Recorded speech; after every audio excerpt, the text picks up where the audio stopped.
from the hundreds where a frog got it fucking jumping. I'm from the hundreds where K-Dog was a fucking dog. I'm from the hundreds where a pops got it fucking poppin'. I'm from the hundreds where a fool was a fucking fool with him. From the hundreds, Rosemore, Roseland, West Pullman. Man, I'm from the hundreds, so you know how we do it. I appreciate everybody tapping in with Flacco Santana TV. Hit that like, subscribe, share button. At the end of the day, man, I was under the weather for a little minute, and I appreciate everybody that knew about it, who were reaching out to me straight up, you know what I'm saying? Because you know how I'm coming. Like, you know, I be dropping and doing interviews and doing documentaries and just going crazy, you feel me? But, you know, I'm getting back to 100%, and it's cracking at the end of the day, straight up. With that being said, this brother I'm showing y'all right here with Reverend Al Sharpton, in the previous pictures, this brother name is T.W.O. And since I was a little shorty, you know what I'm saying, his name been ringing bells, you know, far as people talking about him, you know, the legend, you know, his story, things of that nature.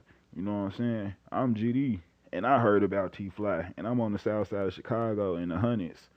And I used to hear about T.W.O, the T.W.O stories, and, you know, things of that nature. Bro have did some tremendous things, remarkable things when it comes down to the community and changing the narrative. You see him right here with Kevin Garnett. You feel me?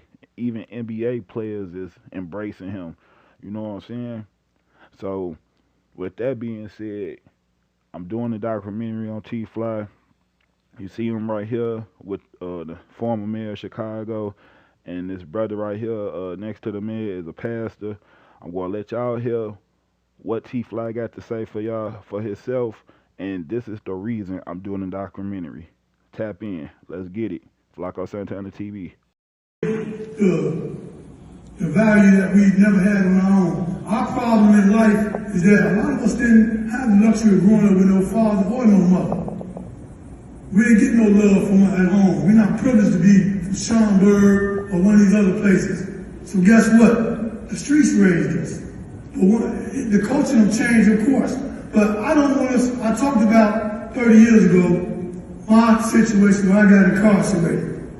But let's go a little bit further than that. In the 60s, Martin Luther King, Malcolm X, and the Black Panther Party, they was targeted by this COINTELPRO, by this racist attorney general by the name of J. Edgar Hoover.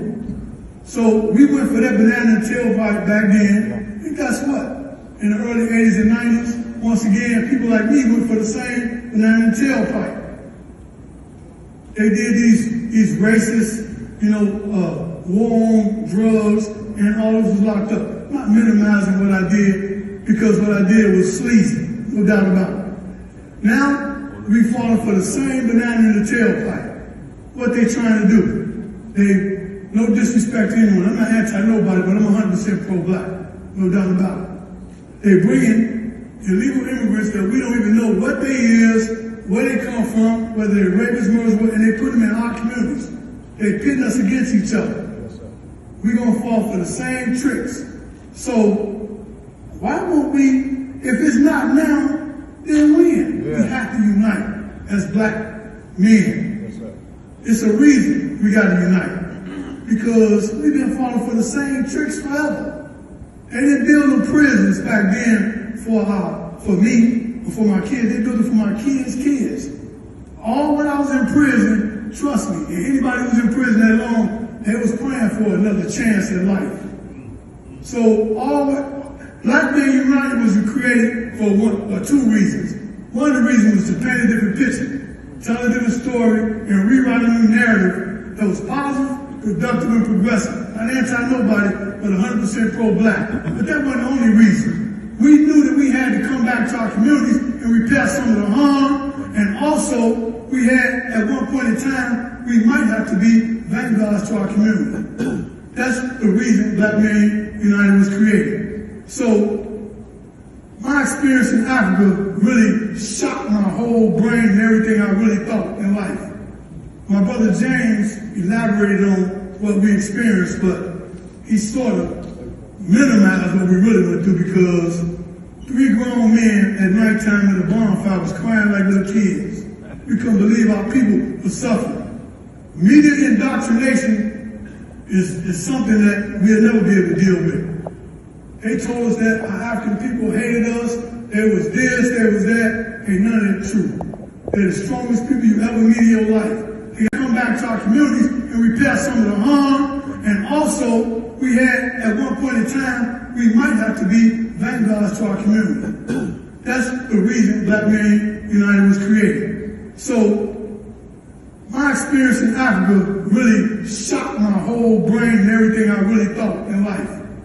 My brother James elaborated on what we experienced, but he sort of minimized what we really went through, because 3 grown men at nighttime at a bonfire was crying like little kids. We couldn't believe our people were suffering. Media indoctrination is something that we'll never be able to deal with. They told us that our African people hated us, there was this, there was that. Ain't none of that true. They're the strongest people you ever meet in your life. They got a spirit, and when you hear about spirit like warriors, that's exactly what they is. We also had a blessing.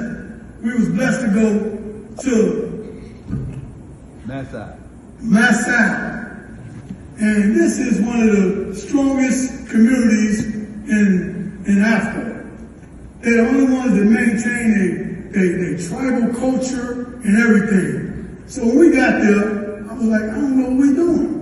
But once we got there, they went into their culture, and I felt it. I had to maintain myself in the seat. I almost got up. Hey, John was dancing in his seat. Brother James, I'm like, wow, this is crazy. But I'm going to get to the crust of it. They said they wanted to give us their names. So they gave us their names. And lo and behold, when they came to me, I couldn't believe they gave me the name Olusegun. For those of you who don't know, Olusegun is just a man of peace. I ain't never been about peace. I couldn't believe it. It blew my conscience. So with that, I know I had another calling from God. And I'm calling on everybody that's here. Go grab 10, 20 people. Talk to them. Tell them, listen, I'm not telling you. Listen, the only thing I'm saying is let's quit hurting each other. Yes, sir. That's the first step. Yes. We got to get their attention. I know, just like my old saying I always say I learned in school, it's impossible to get a solution to a problem, not the problem written on the board. Our youth is our so-called problem. We need to have them in these type of environments where we're talking to them. Everybody say they're talking to them, and Brother James is right. The amount of money that we spending ain't gonna do no good. So in closing, I gotta say this, because my number one bucket list always has been to go to Africa. That's our home. I love it to death. And in fact, I took some of their soil and I got it at home right now. So what I'm gonna say to all y'all is, even scripture, we're in the church, and the pastor talked about what the Bible says. The Bible also says charity starts at home.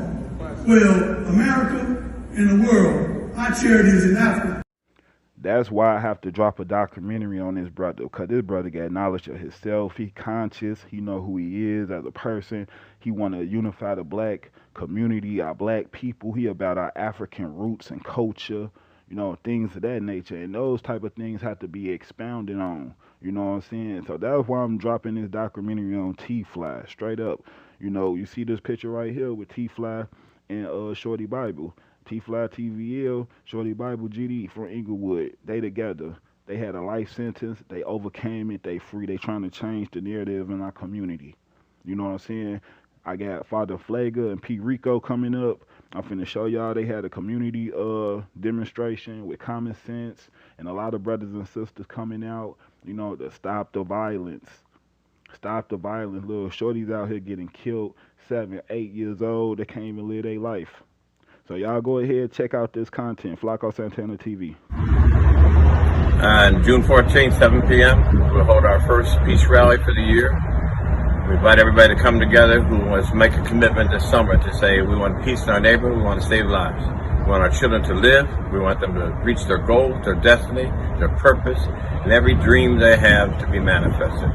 So come on out and join us. Common will be here with us. The Real Housewives of Atlanta. We here with Father Flager, yeah, you know how it is. I got a spill. I'm looking at the shirt, it says thou shalt not kill. And it's all good, cause it's all understood. Shout out to Avalon and my peeps from Inglewood. It's all there. Common sense got the glare. My people right there, some say it ain't fair. But yeah, we gon' take it to better places. It's common sense doing what I can. You can taste this. Taste of Chicago. Yo, you can follow. And when it come to this common sense, the role model, I gotta break it down when I come to hometown. You know how it is to yo, the boy get down. It's the boy common sense right on 72nd. When it came down, yo, the resurrection. I looked in your direction. These things I feel. I'm looking in the crowd and I see my man Bill. Billy, Constance, yo, the big Willie, nah, that ain't me. I came to paint a different type of picture. Me and Father Flaker, of course, we recite the scripture. Constance, yo, I'm getting with ya. And this is how it be, yo. I'm never getting crazy, getting talents. I like to freestyle on the daily. When it comes to this, you know I'm about the community. I'm looking at the shirt and the brothers with the unity. Yeah, we break it down right here. When I keep enhancing, keep on romancing. Looking at the young queens, yo, they right there dancing. Putting it all together, yo, it's all supreme. Sorta like. See what I'm saying? You got P. Rico, Father Flager, Common, all these different organizations coming together, pushing peace. You feel me? Straight up. Just like what T.W.O talking about, bringing black brothers and sisters, pushing peace. You know what I'm saying? Bringing our people together, unifying. Now, I'm showing you this because, you know, Lil Durk, you know, been pushing peace. You know, Lil Durk have made a transition. I told y'all months ago that Lil Durk was pushing peace for real. I told y'all this. In fact, his men's duty low, he paid for him to go to a rehab. Lil Durk went to a rehab. He's sober now. He ain't smoking, drinking. He, you know, clear thoughts. The brother that made a transition. Y'all go ahead and check it out. Merc, what you got on, man? Why you ain't got no? Don't take pictures like this. You only got a little bit. I know he ain't know who this. I don't even know this nigga. It's my little homie from down the street. Word that you were in rehab. Yeah. Right? Yeah. I mean, can we talk about that a little bit? No, like, we good. I want to embrace it, you know what I'm saying? Because it helped me a lot. Helped you a lot. Yeah, so I want people to not run from it or be shy from it, you know what I'm saying? Yeah. What was that like for you, though? You know what I mean? Because it's not really, we don't see a guy like you, you know, a lot of times you go to rehab and talk about it. You know what I mean? Yeah. What was that like for you? I won't even say it was tough at first. It was tough at first, but it ain't that tough because I really knew what I wanted. You know what I'm saying? I knew what was holding me back. And what was that? What did you want? I wanted better. You know what I'm saying? I want to be a better man, a better father, a better leader, you know, so, but more action. So I got to make sure that self is good before, you know, anybody else. Got it. All right. Look, I mean, did you feel like it helped? Yeah, it helped. It helped a lot, you know what I'm saying? Just thinking clearer, you know what I'm saying? And see, my main goal is peace, you know what I'm saying? Being with the family and staying out of bullshit, you know what I'm saying? And getting 100% on my dean. Did you write new music? Yeah, I did. Did you really? I did. Were you inspired? I was, but it's more clearer. More clear? It's more clear. Good man. All right. Before rehab, before you went in, what was your mental state like? What was your... Moving fast. Moving fast. Making excuses. You know what I'm saying? Letting the drugs take over me. You Drugs? Know what I'm saying? Yeah, just like the codeine and everything. Just Is that what it was? Was codeine? Yeah, Xanax. But it don't make me, you know what I'm saying? Yeah. So I just see myself just staying on the right track and just trying to change a lot of lives, you know what I'm saying? By speaking on it, yeah, being honest about it. I don't want to be like, no, get away from me. Like when you ask me questions, like it is what it is, you know what I'm saying? Like this for the youth or this for the older people who want to do better. feel like they're embarrassed or feel like a lot going on or people gonna talk about them. But if I do it, they're gonna do it. Of course, because it's not something. There's a stigma in the inner cities for young black boys and young black women to go to rehab, to seek therapy, to seek help. What I want to do is I want to do a lot of it with in Chicago. Like I want to enhance them or like build one. You know what I'm saying? Like, oh, you want to build a? Yeah, because it's like I know what it did for me. You know what I'm saying? Wow, and I know that'd be huge. Yeah, and I know it can help a lot of people. So I'm gonna get the foundation down. I'm gonna just do it. Like from here on, it's just all actions. That's like, it. Yeah. And I saw that you wanted to curb the violence. Yeah. In Chicago, you know? Yeah, I've been talking to a lot of the bloggers.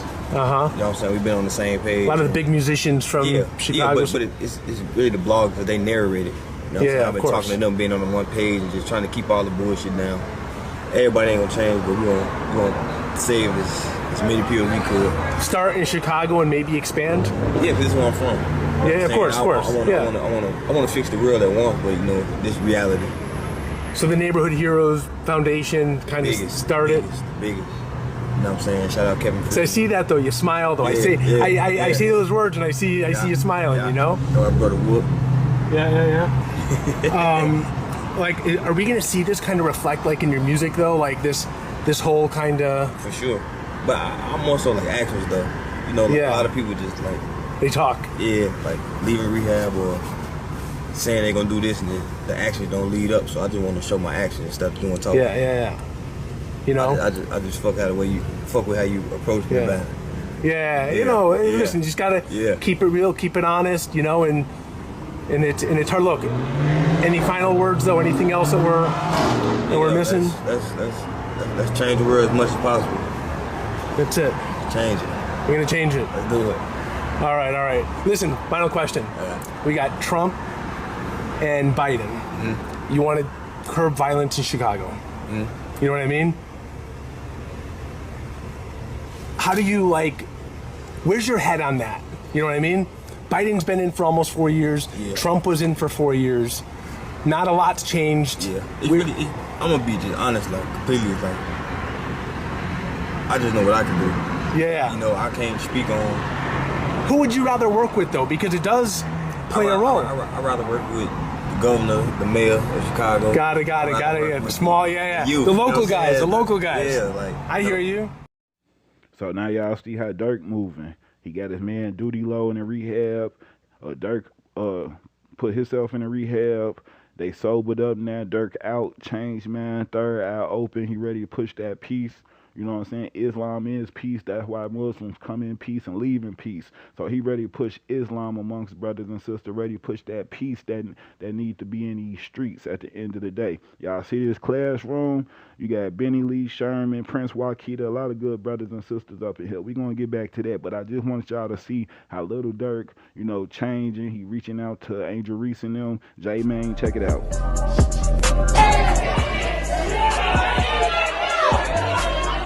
I said I really want to meet him because I want to bring him in the fold with us. Yeah. Then watch this, you guys. As I was saying that, I get a ding in my phone.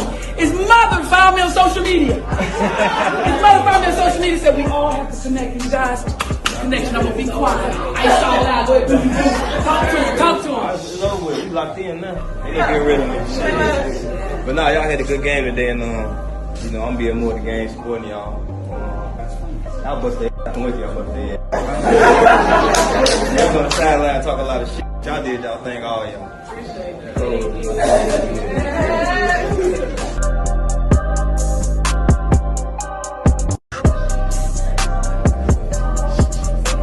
Go there, still whooping like that is crazy. And drugs and niggas, 40 both of these money. Yeah, money around this bitch, bro. Real talk. But that's big of you to reach out though. Real talk, man. I appreciate that. Do your homework on when I said I was signing the OTF and you never reached out, but now you reaching out about the real. And look, but the piece shit worked. Did it work or not? Cause I got Durk on the phone. Let's start there. Nah, that shit right now. Yeah, let's start there, bro. Like I say, we don't we gonna always keep in touch and shit that we got going on in the city. We be doing the foundation shit, like inviting y'all, all the bloggers and just come do shit. Like we gonna pass our book, but we gotta show them we together though. Yeah, yeah, real talk. Cause some niggas be saying like pushing people, like some niggas still make it out like a little joke a little bit. You know what I'm saying? Nah, I know exactly what you were saying. That's why I was when me and Taves was doing how we was doing it, it was like it made it more of an impact, and I feel like that was the biggest push towards the shit because niggas realized had street shit going on. That's facts. Yeah, so that's facts. But a motherfucker look at like, man, they ain't your direct op. Like, man, you know how the rap go, nigga. Fooling them fuck with fooling them, and fooling them fuck with fool. Come on, man. Then you gotta go there. This shit once, two times. Yeah. Come on, man. So that shit crazy, bro. But look, man, this shit gonna. So there you have it. You hear Lil Durk telling J Mane, FYB J Mane, hey man, we gonna push this piece. We gonna come together. You know, some brothers gonna be with it, some ain't, but I'm gonna do my part. You feel me? And that's all brothers and sisters gotta do. They part. Take a stand. You know what I'm saying? Do the right thing. Lead brothers and sisters in the right direction. It's up to them to drink the water, you know, but give them the proper knowledge so they can grow at the end of the day. That's real. Give them an opportunity. With that being said, you see what it say, the true meaning of brothers of the struggle. Benny Lee gonna get into this, you know what I'm saying? This picture right here is a historic picture. Lords, GDs, Stones, everybody together. Like Benny Lee finna explain to you, you know, the brothers of the struggle just wasn't GDs. It was multiple organizations together.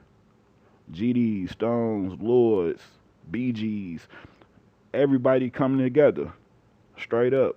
So when brothers be saying on the boss, it ain't just for GDs, it's for all them different organizations I named. Check it out. I'm honored to be here. Anytime I can speak to any community about issues we dealing with today, I'm more than honored. I'm one of the Pontiac brothers. How many of y'all know who the Pontiac brothers are? You talk about it. U.S. His ass got away. I think what helped is that he had just come out of SIG the day before the ride. That's why they didn't look at it as that. Well, I'm one of the Pontiac brothers. We became the original boss, brothers of the struggle. How many of y'all heard that concept, brothers of the struggle? I did. Oh, yeah. Well, our brothers think that's a GD thing. But in reality, all of us that was indicted for those murders down there in Pontiac back in 1978, they grabbed the cream of the crop, so they say. Me, Larry Hoover, Smokey Hill, Don, Prince Danke, Ike Taylor, Weedy, Tuffy, all of us. You got some brothers running around telling these young brothers they was a Pontiac brother. Yeah, but then when somebody like me or Omega show up, now they quiet. Right, it's a guy even wrote a book called A Breed Apart named Victor Woods. If you read the book, he said he was a high-ranking general of the Gangster Disciple. Now, we know GDs don't have generals. Hello. Yeah, and he said that he was in Vienna with Larry Hoover back in 1980. If you know anything about Larry Hoover, his ass was in the Cook County Jail in 1980 along with me fighting these murder cases. We weren't in no joint. So I'm saying all that to say that you got to check out what people are telling you.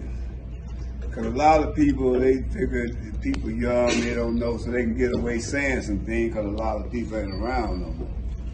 You know, I remember being young back in the 60s. I remember the LSD movement. How many of y'all heard of the LSD movement? Yeah. He know everything. The LSD movement. That's Lord, Stones, and Disciples moved as one unit throughout this whole city, right? They moved as one unit. When they was building UIC, University of Illinois Chicago, it was the vice lord that shut down the construction, said, y'all not gonna hire black contractors, this building ain't going up. They stood on that. They stopped the construction. The labor union went through the roof, right? And because Leonard Calloway, one of the original vice lords, was the first cousin of Bull, Gene Harrison. How many of y'all heard that name? Yeah. He was the original founder of the Blackstone Rangers. Jeff Ford was under him as Little Chief. That's who Bull is, right? And so that brought that relationship together. And so we went out south, right? And they started shutting down construction site because they was extending the University of Chicago, right? And David Boxdale, they were disciples. And they joined all that. Some of y'all ever seen these documentaries on Jeff Ford? When they talk about the money he got misappropriated, went to prison for? And y'all showed a segment of that documentary where they showed the grant monies they got? Now, if you remember on that documentary, it was a guy with a high top fade passing out some papers. The guy sitting at the desk. Y'all remember that scene? Now that guy that was passing the papers out was Charles Edward Bay, one of the original main 21s of the Stone. That's who that was on that film. And the first guy he gave the paper to was Prince Oldtimer of the Disciples. So that showed you how the Stones and the Disciples were working together, and they split that $1 million grant. It just wasn't all the Stones grant. But Bishop Brazier of our Apostolic Church of God was the fiscal agent of that grant, meaning they control the money. Now they sent Jeff Ford away for misappropriation of $200,000, and the grant was $1 million. Now how much is $1 million? $1,000,000. So if they locked Jeff up for $200,000, what happened to the other $800,000? Right? So what they were doing was they were showing the black community So this brother right here that I'm showing y'all is U.S. Floyd. U.S. Floyd was the brother that Benny Lee was, talking to in the audience, and it was joking. And Benny Lee was like, "Oh, you didn't get wrapped up with us. You just came out, of the hole or something like that." Yeah. This is U.S. Floyd. Now, U.S. Floyd is a very intelligent, wise brother. I'm going to interview him. Interview coming soon. In fact, a lot of the content that you see on Flacco Santana TV, you will never, ever, ever see nowhere else unless they biting it or they trying to recreate it or they just took it from me or whatever the case may be. You know what I'm saying? I'm flattered. Whatever. With that being said, U.S. Floyd is the one who brought gangsters to 95th Street. He used to be a Stone. There used to be Stones on 95th Street, but they flipped to Outlaw Gangster Disciples. Now, that area will be considered like Princeton Park, 9-5 mob now. But U.S. Floyd is the one who brought Larry Hoover to the Hundreds and introduced Larry Hoover to the Hundreds. In fact, that's why we're going to get into the interview, everything, but one of the first places Larry Hoover came to is my hood, where I'm from. The Hundreds, of course, but 10 Trey. Real talk. Straight up. So we going to get into that. Larry Hoover coming to 103rd first. 10 Trey. Real talk. With that being said, check this out. I wanted y'all to just get an understanding of who was, considered themselves boss. It wasn't just Larry Hoover.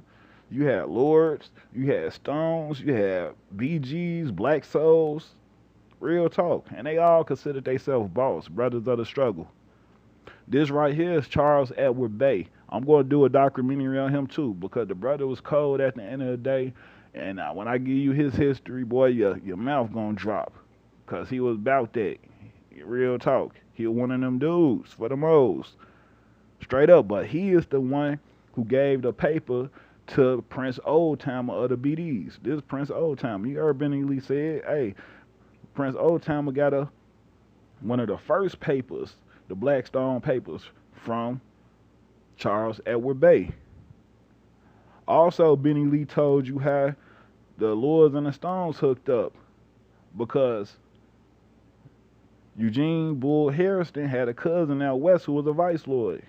And that's how that came about. This right here, Chief Malik, Jeff Fort.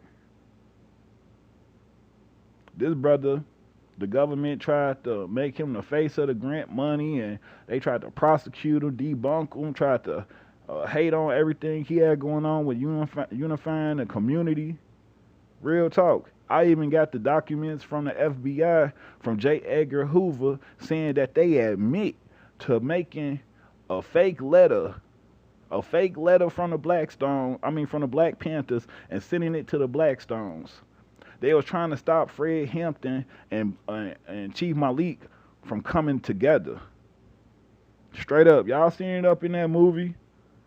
In that movie, the Black Panthers came and seen Jeff Ford, Chief Malik, and all the Stones came from everywhere with the guns and was, yeah, that's because they received a letter from the government, COINTELPRO. This right here is Arthur Brazier. Arthur Brazier was the #1 person, the face of T.W.O, the Woodline organization. This brother right here, man, I go back in time and I think about the times, that he was my pastor. I went to church. I went to his church. Straight up. I went to his church. But he was the face of T.W.O. He was the #1 man. He brought all the different organizations in, and, Mayor Daley didn't want that. He went against that. But Arthur Brazier did it anyway. You see this right here? See how they all deep in the loop? You see how they shutting stuff down? Lord Stone's the disciples came together. Jesse Jackson out there. Everybody marching. Trying to make a difference in their community. They want to get paid good wages. Do you know that the construction companies, they sued the CVLs, they sued the Blackstones, they sued these different organizations because they like, hey, y'all stopping us from developing and building, so we finna sue y'all.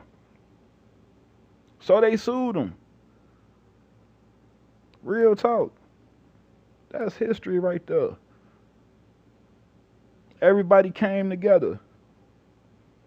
Lord Stone's the disciples came together because they wanted better for their community. Real talk. King David, King of Kings, wanted better for his community. Jeff Ford, Chief Malik, the angel, he wanted better for his community. Bobby Gore wanted better for his community. Eugene Bull Harrison wanted better for his community. All these brothers came together because they wanted better for their community at the end of the day. Y'all check this out. Solution to a deeply criminal problem. Chicago Police Superintendent Leroy Martin was a resident of Woodlawn at the time. I guess some of the people were very well-meaning people, but they just created a monster with the money that they gave them, no controls on it. Police Commander Edward Buckney believed the gangs had become the darlings of liberal America, people who didn't understand the gangs' real motive. They were in it for the money and whatever other gains could be gotten.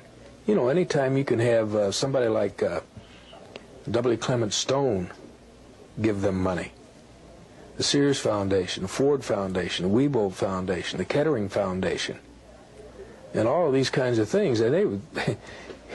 You know, if somebody's constantly giving you money, do you ever think in terms of getting a job? Hell no. And they didn't. Talk to me about money. Money. I had a lot to do with getting money to the Blackstone Ranger organization. And if I have any shortcoming, I just didn't get enough money to the organization. Because what I got to them, they used incredibly well. Ben Davis, a Ph.D. from the University of Chicago, was one of a number, including John Fry, who believed that police were oppressive, unjust, and only fueling the violence in Woodlawn. Some of the foundation money Davis would get for Jeff Ford and the Blackstone Rangers would be to bond them out of jail and hire lawyers for them. And you have any regrets about that? None. You had a lot of respect for Jeff Ford. Absolutely. You had a lot of respect for Jeff Ford. Absolutely. Absolutely. He is one of the rare human beings. But the desperate search for alternatives only inflamed the situation. Jeff Ford and the Blackstone Rangers would use the First Presbyterian Church to make and store weapons. Police believe Fry and LaPaglia knew that. No doubt about it at all. There are still people today who claim, whether you knew it or not, First Presbyterian was functionally an arsenal. There were guns in there, that there were drugs in there, that there were illegal things going on in there. They're not entirely wrong, are they? That illegal things probably went on. No, I'm sure there were illegal things that went on in there that we weren't aware of. I'm sure, you know, I mean, weapons were certainly something that was rampant in that community. But our position was to try and disarm and the kids and to cut the violence as much as we possibly can. And what kind of weapons would you keep in that church? Carbines, submachine guns, 9mm, you name it. Meanwhile, over at the job training program, equally intense controversy. Job training class taught in large part by gang leaders. There would be immediate charges of gang leaders getting kickbacks. When the gang members would go to these job classes, how would that work? Everybody would go to school and get a check, and in turn they would kick back so much of their money. So there was always a kickback. Right. Were there legitimately some kids in those classes in it to learn job skills who later went on to get jobs? Yeah. Some of them was really serious about it. Were any of the leadership in the category of serious, hardworking students? No. Not that I recall. The program just wasn't working. That was the conclusion of a study done by Dr. Irving Spergel of the University of Chicago. And the reason had as much to do with the adults as the gangs. It seems to me that the most serious problem with that project was the context, in that you had major conflict among organizations. For instance? Well, you had some elements in the political structure that agreed with the project ideas and were supporting it, and some that were opposed to it violently. Different political leaders had different points of view about it. There was a struggle on every level. And the gangs had a field day. Particularly the Black Pea Stone Nation and Jeff Fort, who, because of the Spergel study and because of the public outcry, would be brought before the McClellan Committee in Washington, a Senate subcommittee investigating whether $1 million in federal money had been misspent and whether Woodlawn had become a fortress for the gangs. Jeff Fort was called to explain himself to that committee. After stating his name, he walked out. In the years to come, he would be convicted of contempt of Congress charges and the misuse of federal money. But that would hardly mean the end of Jeff Fort or the debate over who he was.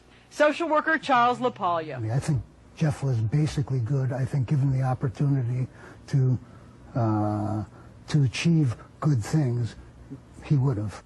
Police Commander Edward Buckney. Probably when he first joined maybe the group that they called the Blackstone Rangers, there may have been hope. But I think with the coddling and the publicity and all of the other things, I think it's probably a situation that he got into that was too deep and there was no way out. Father Tracy O'Sullivan. Became good guy, bad guy, and then people had to make Jeff Fort a great angel or a great devil. Well, Jeff Fort wasn't either an angel nor a devil. He was a human being, and he was talented, and he was moving in certain directions. We wanted to change those directions by opening up new opportunities and new resources. I think we all failed in that regard. I think John Fry was not open to compromise, did not see the complexity of the situation, was not able to see that Jeff Fort and the others were not all good guys, that they weren't straight out angelic. I constantly asked the questions, well, fine, but what about the killings? That was the constant question we had. We never got to a point where the violence stopped. My office was bombarded constantly by families, by clergymen, asking us what was T.W.O going to do about the gang problem. Every effort to break up these gangs, youth groups, they all failed. So you were seeking some way to learn to live with them and for them to learn to live with you? And so they could make a positive contribution to the community. At the same time that John Fry was reaching out to the Blackstone Rangers, Arthur Brazier of the Apostolic Church of God had just become the head of the fledgling Woodlawn organization. Frazier's contribution was to get, despite the objections of Mayor Richard J. Daley, a federal grant worth $1 million. The idea was to use the money to teach both the Blackstone Rangers and the Eastside Disciples job skills, and to use the leadership of those gangs to help run the program, to try to channel that leadership into constructive avenues, where they can be a benefit to the community rather than a detriment. It was a bona fide effort to try to take these gangs that were shooting one another down in the street. The police were unable to deal with it, and to try to take them as they were and try to refocus their ideas on something much more constructive. It was an experimental program. An experiment worth pursuing because the gang war was intense, because business was being extorted to pay protection to the gangs, because Woodlawn was overcrowded, in racial transition, and in turmoil. Something had to be done, but police were appalled at this particular approach, believing it was a naive, liberal solution to a deeply criminal problem. Chicago Police Superintendent Leroy Martin was a resident of Woodlawn at the time. I guess some of the people were very well-meaning people, but they just created. So you see how they try to paint a negative image of Jeff Ford, but as many people they can have step up, say something negative about him, it's way more people who gonna speak positive about him, about what he was doing in the community. Even the white people, they was the ones helping Jeff Ford and different organizations. They was the ones who helped them get the grant money. I just showed you who got the security grant money for them. Straight up, they believed in him, and so much that Reverend Fryer believed in them that he went against his own institution for them. You know how many times the priest tried to take away his priesthood? Straight up, they tried to take away his priesthood for standing firm with Jeff Ford and the different organizations. You know what I'm saying? That's trying to change their community. Straight up. So I want y'all to go ahead and check out Chief Malik's son, Prince Wakita talk. I don't want to be in the streets. There's some youth out at 13 that mother didn't kick them out. They really got a good moral compass. But somehow we keep on grabbing these riffraffs and we believe we can change them riffraffs. You can't really change, who I am. I had to change myself, you know what I'm saying? And I had to want better.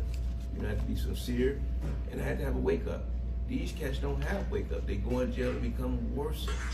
They come out. I got some cats right now just got out of jail, and the first thing they came and told me, they 20 years old, was this they block. I was shocked because they don't clean up the block. They don't own no property on the block. Only thing they want to do on the block is kill up the block and go back wherever they at, and then come back the next morning and get our car shot up. But I don't get insurance to pay for bullets. I don't got insurance to pay for windows getting shot out. When I came home, I was gone 25 years. Nature man don't change. We go back thousands of years. We used about the youth. Remember, we are social creatures. You can go right down to an island somewhere, wherever. The peoples are according to their customs, what they taught, their beliefs, from generation to generation. Just like over there in Iraq, when they got rid of when they got rid of the Taliban, whatever. They can go all the way back, grandfather, but within 5 years they created all these different gangs and bands and groups. You understand what I'm saying? Just like we gone 10 years, they don't know who is he. But what I'm saying is this though, I seen all kind of guys come in prison. The same guys come from the streets. And they tell you what's going on. They tell you. What was the difference when we left? I mean, we was doing our thing out here just like they was doing it, but it was respect. So you just heard Prince Wakita, who is the son of Jeff Ford, Chief Malik speaking. Then you heard Shorty Bible, who from Inglewood, who just got released from serving a life sentence. Like, for real, they gave him life and they released him. You know what I'm saying? But all these brothers together in the same room where at one point in time they all will be beefing. Knowledge is power. These brothers then got the proper knowledge of themselves. They know who they are and they understand the mission. They understand the vision. Look at Too Short and Fat Eric. I got an interview coming up with them. Legends. I got an interview coming with both of them. Straight up. U.S. Floyd, Sherman, Too Short, Benny Lee, all together. I'm not sure who the brother is in the back. I'm not sure. But this is a monumental piece of history to see all of them together. One room, different organizations. Y'all see what they doing? They in the community. They in the community. You see them with the current mayor. Stopping the violence. Pushing that peace. Straight up. With that being said, I'm showing y'all pictures of Larry Hoover. He needs to be free. But I'm showing y'all a picture of Larry Hoover because I want y'all to understand his mind state. Understand the things he's studying while he locked up, confined. He not just sitting there twiddling his thumbs. He not just sitting up there, you know, playing checkers or chess. You know what I'm saying? He's spending his time while he confined in the ADX.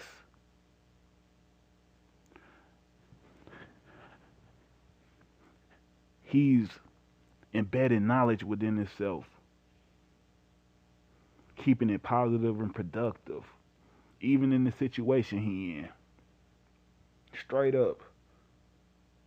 Look at the things he's studying. I'm showing y'all right now. Never before seen. You ain't never seen Larry Hoover. You have never, nobody have ever showed you Larry Hoover's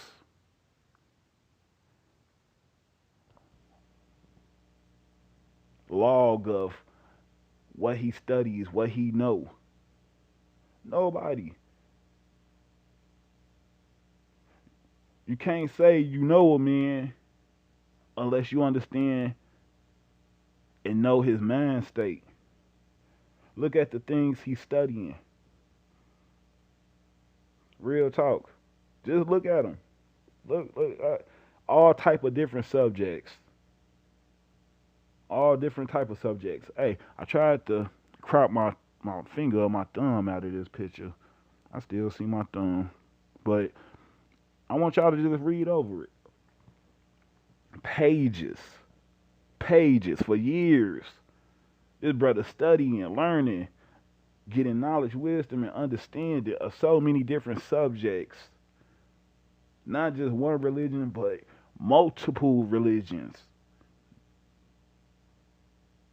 Not just on the United States. He on many different countries he's studying. The history of numbers. You know what I'm saying? History of science. The universe. Look at the things he's studying.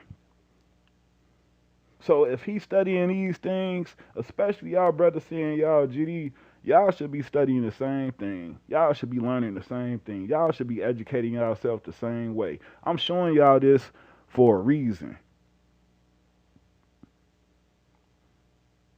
Straight up. Not just because, you know, I just want to show it. No, I want you to read the different things he's studying. You go study them. Go enlighten yourself. Go educate yourself. Get the proper knowledge.